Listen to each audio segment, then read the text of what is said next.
Folks, now, Donald Trump gave an optimistic, pro-growth, aspirational speech on the success that could happen in a second term. That is the subject of the riff. So, speaking to the New York Economic Club, former President Trump delivered, yes, optimistic, pro-growth, aspirational speech. And it amounts to a call for American renewal. That's how I saw it. He began with the promise, low taxes, low regulations, low energy costs, lower interest rates, secure borders, low crime, and surging incomes for citizens of every race, religion, color, and creed. And he ended the speech with a promise to unleash a new era of safety, prosperity, and success for our workers, our families, and our businesses. And I've done it before, end quote. All right. In the middle, he was highly critical of how Kamala Harris and Joe Biden ruined his economic miracle. Take a listen to this. We delivered an economic miracle, which Kamala and Joe turned into an economic disaster, just like they turned the border and indeed the whole world into a catastrophic surrender. Starting on day one, Kamala launched a war on American energy and orchestrated a nation-wrecking border invasion with illegal aliens pouring in from countries all over the world. They came in from countries that nobody ever heard the name of that country. Those countries, from their prisons and jails, there is a difference, from mental institutions and insane asylums, as well as record numbers of terrorists, human traffickers, and sex traffickers.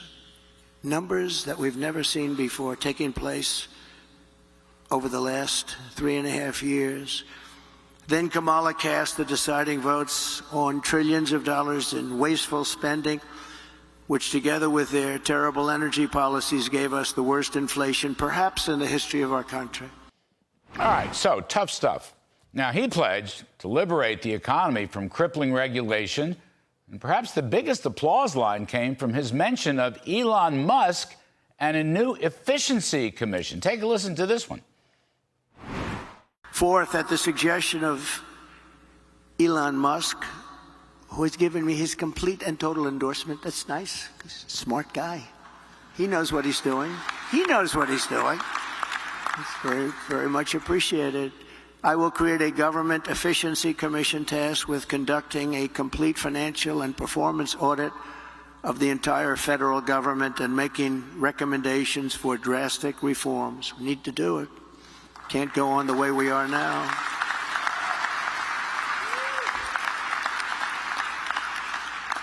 And Elon, because he's not very busy, has agreed to head that task force. Be interesting. If he has the time, that'd be a good one to do it, but he's agreed to do it. In 2022, fraud and improper payments alone cost taxpayers an estimated hundreds of billions of dollars. As the first order of business, this commission will develop an action plan to totally eliminate fraud and improper payments within 6 months. This will save trillions of dollars, trillions. It's massive. For the same service that you have right now, trillions of dollars is wasted and gone, and nobody knows where it went. Further taming inflation and bringing prices way down. By the way, this is all very reminiscent of Ronald Reagan, 40 years ago, some odd, who appointed famous businessman Peter Grace to the Grace Commission, which combed the federal government for, in those days, hundreds of billions of dollars, which was a big number. And he had people from all over industry, famous CEOs and executives and so forth and so on. And I think this shows Mr. Trump's bona fides as somebody who wants to restrain federal spending and get rid of waste, fraud, abuse, and, as he says, corruption. Now, another big applause line came with Mr. Trump's support of cryptocurrencies. Take a listen to this. And instead of attacking industries of the future, we will embrace them, including making America the world capital for crypto and Bitcoin. All right, there you have it, crypto and Bitcoin. And then the applause continued when he talked about making the Trump tax cuts permanent and then outlined his tax cuts 2.0. Mr. Trump pledged to reduce the corporate tax rate from 21% to 15% for companies that make their products in America. He blasted Kamala Harris for her $5 trillion tax hike. It's going to affect small business, corporations, capital gains, even a wealth tax on unrealized capital gains. And he seemed to introduce the concept of smart tariffs, where you pay a tariff if the product comes in from another country, but you get a 15% tax rate plus 100% bonus depreciation expensing if the product comes from America. He calls this a pro-American trade policy, and he argued that everyone in the world would want to produce here in America. Here's how Mr. Trump described it at the lunch. Smart tariffs will not create inflation. They will combat inflation. I had almost no inflation, and I had the highest tariffs that anyone's seen, and they were going a lot higher. Foreign nations will pay us hundreds of billions of dollars, reducing the deficit and driving inflation down. It'll largely reduce our deficit.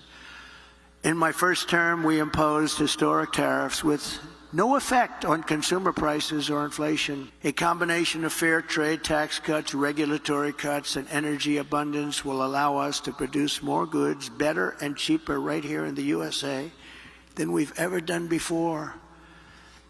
And foreign nations will respect us again. All right, there you go. Now, during the Q&A, Mr. Trump outlined a very strong America First foreign policy. He wants to win back the respect of the world, not for the purpose of starting new wars, but peace through strength, including a military buildup. That answer was also received with a lot of applause from the group. Purposefully, Mr. Trump ended his tour de force speech on a very upbeat, optimistic note. Here's the vision. Inflation conquered, energy unleashed, economy set free, sovereignty restored, citizens will thrive, growth comes roaring back, America's future brighter than ever. And as he has said before, he did it once, and he can do it again. And that's the riff.